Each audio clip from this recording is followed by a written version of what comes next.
Niger, Monsieur Tiani, les richesses du Niger appartiennent aux Nigériens, point final. Dans un entretien accordé à la radio-télévision nationale dimanche 10 décembre, Monsieur Abdourahmane Tiani, président du Conseil de transition, a déclaré que c'en est fini de la spoliation du Niger depuis 60 ans et que les espoirs économiques du peuple nigérien, sous sanctions économiques, se fondent sur l'éminence des premières exportations tirées du gisement d'Agadem. Dès janvier 2024, le Niger exportera les premiers barils de brut. 90 000 barils par jour devraient être acheminés vers le port de Sem, au Bénin voisin, grâce à l'oléoduc de 2000 km, le plus long d'Afrique, construit en partenariat avec l'entreprise chinoise China National Petroleum Corp. Niamey estime que la commercialisation de son pétrole, dont il tirera plus du quart des recettes, pourrait représenter la moitié de ses recettes fiscales et le quart de son PIB, soit plus de 13,6 milliards de dollars, d'après les données de la Banque mondiale. Ces recettes doivent croître d'année en année grâce à la construction d'une deuxième raffinerie, a indiqué le chef de la transition. Alors que la population du Niger n'a jamais profité de décennies d'exportation des réserves d'uranium du pays, celle-ci peut espérer tirer meilleur bénéfice de l'exploitation de l'or noir.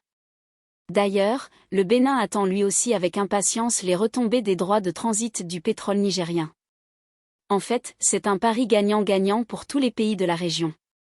Mais alors sommes-nous sûrs que certains pays voisins du Niger sont-ils vraiment indépendants, pas si indépendants que ça?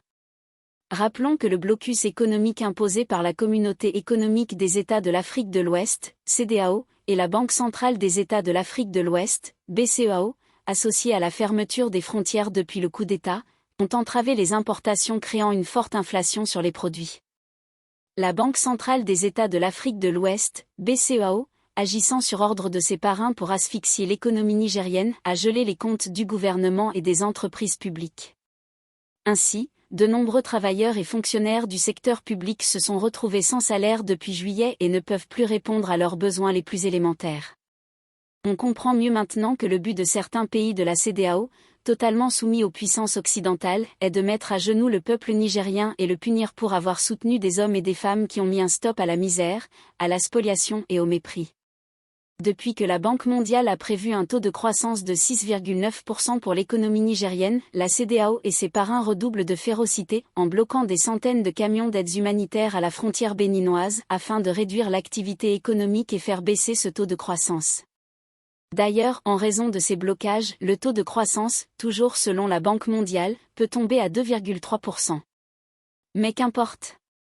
Il faut rappeler que la Banque mondiale, qu'on ne peut soupçonner d'une quelconque sympathie pour les autorités nigériennes, estime qu'avec un simple allègement des sanctions, la croissance pourrait atteindre un taux de 12,8% en 2024.